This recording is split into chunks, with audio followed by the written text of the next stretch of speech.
Oke, Bapak. Assalamualaikum warahmatullahi wabarakatuh. Selamat pagi, salam sejahtera untuk kita semua. Tapi pun. Baiklah. Tanpa berlama-lama, langsung saja. Jadi di sini saya akan mempresentasikan rencana tindak lanjut saya untuk kegiatan di sekolah SDN Nur Salam. Jadi rencana tindak lanjut sebelumnya saya sudah membuat rencana apa kegiatan akan dilaksanakan, kemudian nanti ke depan akan ada tindak lanjutnya. Tindak lanjut itu saya akan mempraktekkan apa yang saya rencanakan. Oke, selanjutnya ini ada slide.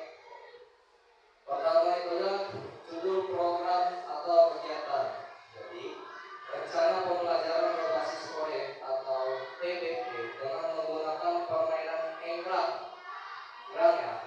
Jadi enggrang di sini adalah permainan bambu yang digunakan untuk melatih keseimbangan. Jadi sebagai aktivitas utama untuk mata pelajaran pendidikan jasmani, olahraga dan kesehatan atau PJOK yang dilaksanakan di kelas tinggi 4, 5, dan 6. Jadi kalau yang kelas rendah itu bisa juga ikut, tapi hanya perwakilannya saja.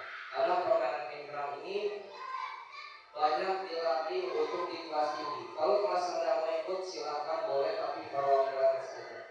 Nanti ke depannya ini akan saya buat per kelompok, kira-kira satu kelompok itu sampai 6 sampai 8 orang. Itu mereka membuat alatnya, kemudian nanti dipraktekkan.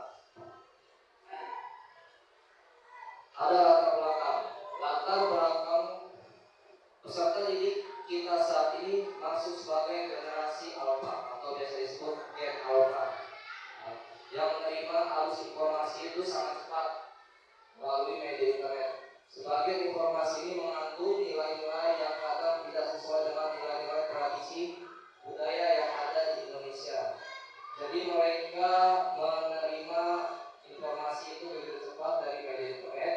Kadang-kadang itu nilai yang terkandung itu jarang yang masuk ke stimulus pemikiran anak itu dari tradisi nilai-nilai dan budaya Indonesia.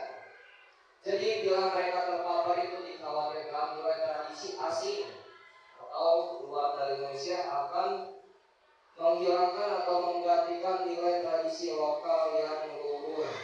Bermain tidak lagi menjadi aktivitas fisik yang menjadi tumbuh kembang anak. Permainan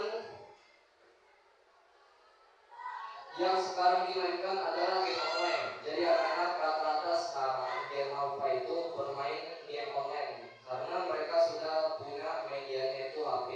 Nah, jadi di sini saya menyelipkan agar anak-anak itu tidak banyak aktivitas di permainan HP yaitu game online. Makanya saya buat kegiatan ini itu adalah membuat enggrang dan kemudian nanti dipraktekkan agar mengisi aktivitas yang menggantikan anak itu dalam bermain HP. Di sini PJOK merupakan bagian integral dari pendidikan secara keseluruhan yang memiliki peranan dalam membina pertumbuhan fisik, pengembangan psikis, pengembangan pemikiran mereka, serta keterampilan motorik, gerakan, pengetahuan, dan penghayatan nilai-nilai pembentukan pola hidup yang sehat. Nah, tujuan program atau tujuan acara saya ini adalah menciptakan peserta didik yang bugar dan aktif melalui kegiatan fisik yang menyenangkan dan beragam. Jelas yang menyenangkan dan beragam karena dalam permainan atau praktek yang nanti akan dilaksanakan itu adalah permainan enggrang.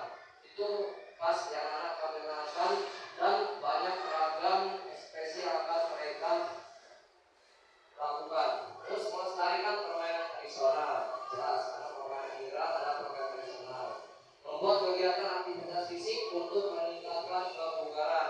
Jadi tadi aktivitas fisik adalah bermain enggrang. Bagaimana cara anak untuk melaksanakan permainan itu melangkah, selangkah, dua langkah dengan melatih keseimbangan. Itu otomatis anak-anak melatih ketangkasan mereka dalam bermain enggrang, terutama di bagian kaki mereka untuk menjaga keseimbangannya. Ada lagi yang biasa bekerja sama dengan rekan sejawat atau kelompok untuk memecahkan itu ditugaskan untuk membuat sendiri enggrang itu nanti di sekolah. Berarti mereka ada mulai kerjasamanya dengan rekan sejawat. Oke, kita next. Setelah 4 tujuan program itu ada capaian atau langkah-langkah dan hasil yang diharapkan untuk tiap tujuan. Ini ada pengenalan, yaitu aktivitas untuk membantu murid dapat terlibat aktif. Jadi yang lebih aktif itu muridnya daripada guru. Guru itu hanya memerintahkan dan murid yang mengeksplorasi apa yang bapak atau ibu guru perintahkan. Kemudian eksplorasi, aktivitas murid mencari informasi terkait topik. Nah itu tadi yang baru saya bicarakan. Kemudian proyek, aktivitas murid merancang dan membuat produk sebagai hasil belajar, struktur program dan mitra. Jadi dia itu membuat produk itu ya tadi bermain enggrang atau alat enggrang yang untuk anak-anak mainkan nanti. Oke, next. Kemudian ada komunitas belajar. Saya baru tahu juga kemarin komunitas belajar kita itu komunitas PT, yaitu kerjasama dan cerdas. Jadi ini saya bacakan satu.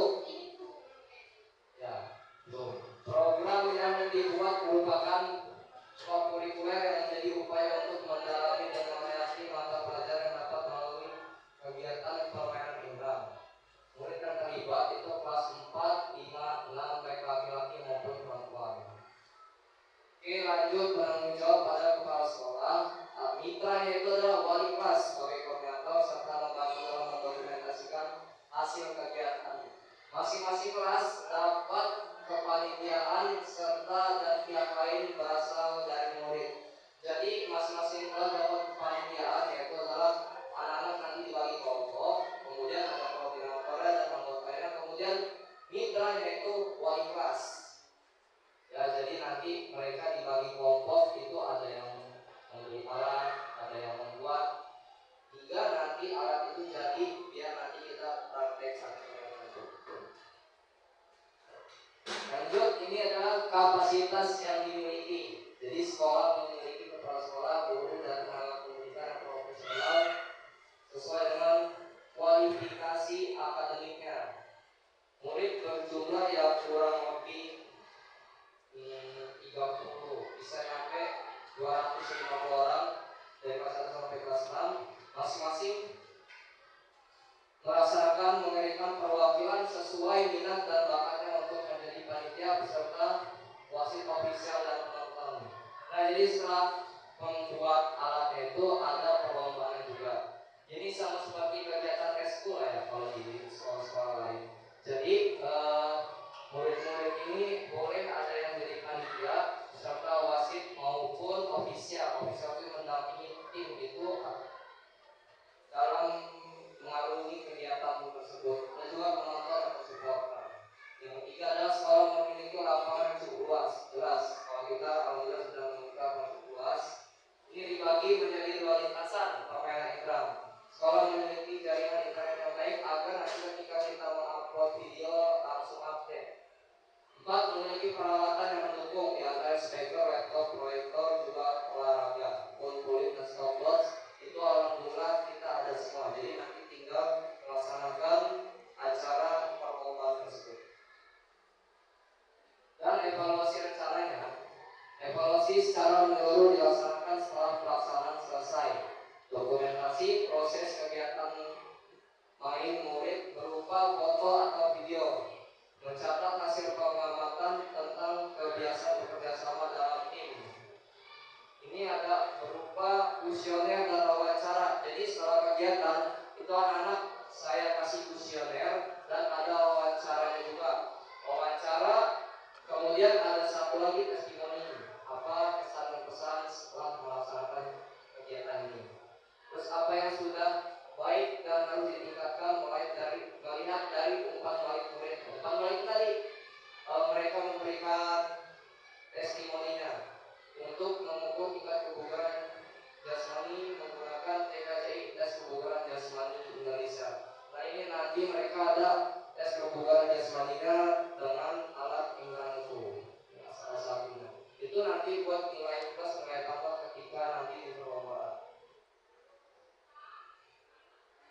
ini kemungkinan tantangan. Kemungkinannya nanti bisa jadi cuaca atau hujan dan panas terik. Nah, solusinya kegiatan dapat ditunda atau diganti hari lain kegiatan sekolah yang kita bentrok dengan antar kelas. Ya, jadi kita lihat cuacanya dulu, kemudian kita cari anak-anak dalam kegiatan tersebut tidak dalam kondisi KBM, kegiatan belajar mengajar di kelas. Jadi mereka sehari itu difokuskan untuk mengikuti kegiatan tersebut. Nah, kemudian yang kedua, siswa mungkin mengalami kesulitan dalam menjaga keseimbangan saat menggunakan indera. Solusinya, sediakan pendamping guru atau teman untuk membantu siswa saat mereka mencoba menggunakan indera untuk pertama kali. 3. Evaluasi dan umpan balik, memberikan evaluasi yang efektif dan memberikan umpan balik yang kepada peserta didik.